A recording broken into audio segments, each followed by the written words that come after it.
Hi guys, and welcome to another RCT2 review.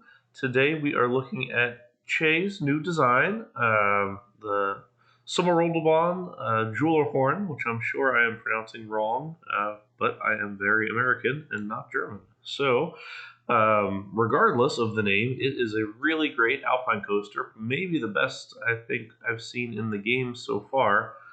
So let's jump in and take a look. So we'll start with the coaster because that's the focal point of this whole design. This is a Wiegand Rides Alpine coaster design, and he's done a really great job with the supports all the way up through. I mean, these rides don't get very high off the ground, and they have sort of this A-frame type support throughout, just straight into the ground, no heavy ride footers or anything like that. And the lifts are broken up into incline sections and flat sections, typically just across a couple of different areas. So it's all running really well here. Spacing is good, so there's a number of cars on here, and fits really well. I love this bridge. That's really cool, and something that Wiegand has done on a number of their Alpine coasters, where there's the return run crossing either over or under, and then the other one that clears whether a ski slope like this case or a natural thing like a river or whatever that may be. I like too that when it's higher off the ground, you've got the fencing here and the catwalks. That's another thing that they do but don't have on the lower portions in a lot of occasions. All right, so up at the top, no little control booth or anything, but no worries there. You get off to a pretty good start here. All of these are downhill only. You don't have uphill since they are rider controlled, and you don't want anybody to get stuck. These do have banking, maybe a little less extreme than the RCT banking, but we got one banking to work with, so I think it makes sense to have these doing as such. Now we're down into the trees here, back and forth. I do like these rides. I know I've said in the theme park forums before that I don't count these as coasters, but I still love to ride them. I think they're really fantastic rides. And then we have a couple of helixes here at the end just to drop down. I like the extra bit of track here, the Togo track, for kind of the nets, because it's only used on the spots where it's higher up. You can kind of see that on the on some of the areas here where it's on the ground where it doesn't have them. So that's a nice little touch. I think what I would have liked, and here's the exit, which is nice, is the sections where there's brakes to go ahead and make those invisible and then plop down a regular piece of track over top of it, because then it's going to look like the guests are braking rather than seeing brake on the thing.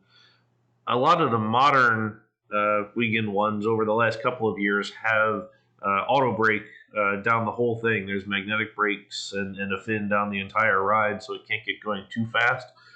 Some of the other ones, or the older ones, don't have that necessarily. But I mean, regardless, with the rider controlled look of everything, it would be neat to edit those out so that it just kind of looks like they're slowing down on their own accord. But really liking this. It's a great layout, good believable ride and everything. Simple architecture, not too much here, but I mean, then again, there really isn't on a lot of these. I assume this might be a photo building or a little snack stand there. I'm liking this bridge, just nice and simple. Let's take a look at the rest. We've got a nice Doppelmayr looking ski lift here up to the top. And it's just looking great overall, using Space K's nice custom vehicles that he had done. And just the elevation change here is great. So you got a really fantastic looking little brook here going all the way down. Nice waterfall details and everything. Some rocks throughout. That looks really good. And then the whole pathway up here. I thought this was a clever detail with the couple of rocks that have some invisible benches there, so it looks like they're sitting on the rocks. I like this a lot. And then there must be an invisible stall here or something so they can get their drinks. Everybody's stopping here for a picnic. clever. I like the bird here flying around, nice little detail. Couple of those, and I know I had seen, and I'm probably gonna have to wait for it to spawn again, is a paraglider ride down the whole thing, which I think came from, here we go, it was just waiting for passengers. So it looks like he's hidden it very nicely, which I thought this was clever when I was first looking at this ride. It kind of pops in from over on the side here. Here we go. There, it's gonna come along.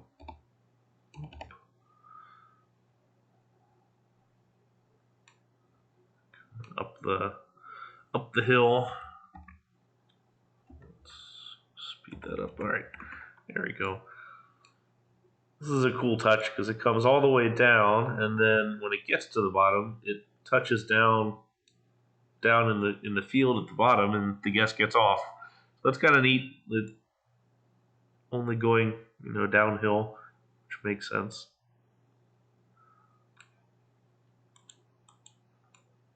This is one of Rumi's rides, I believe. But yeah, it comes in here for a cool landing and then hops off with his drink there, and looks like he had a great time. Also got this nice little kind of semi-abandoned slope over here. We got the beaten up looking stairs and everything, and the sort of overgrown weeded thing, but who knows, maybe they'll get that ready for winter. On the whole, architecture-wise, there's not much to see, but I don't think there really needs to be. There are some cool details like the cash machine here for the parking lot on both of the sides there. The landscape is just excellent. It's great to see the good variety of trees and the lower plants, and then all the rocks sprinkled in. The brown and the gray look pretty nice with each other.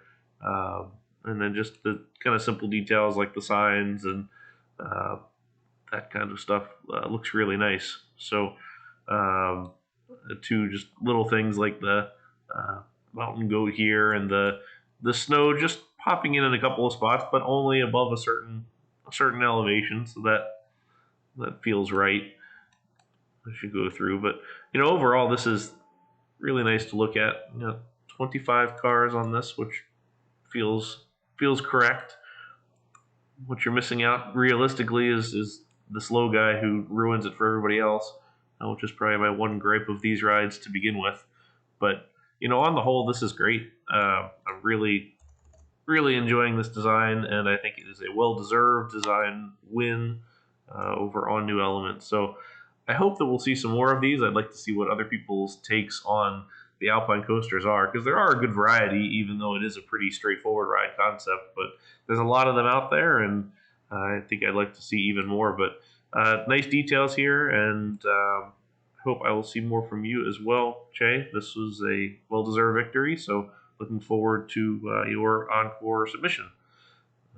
So anyway, that's it for this review. Thank you guys very much for watching.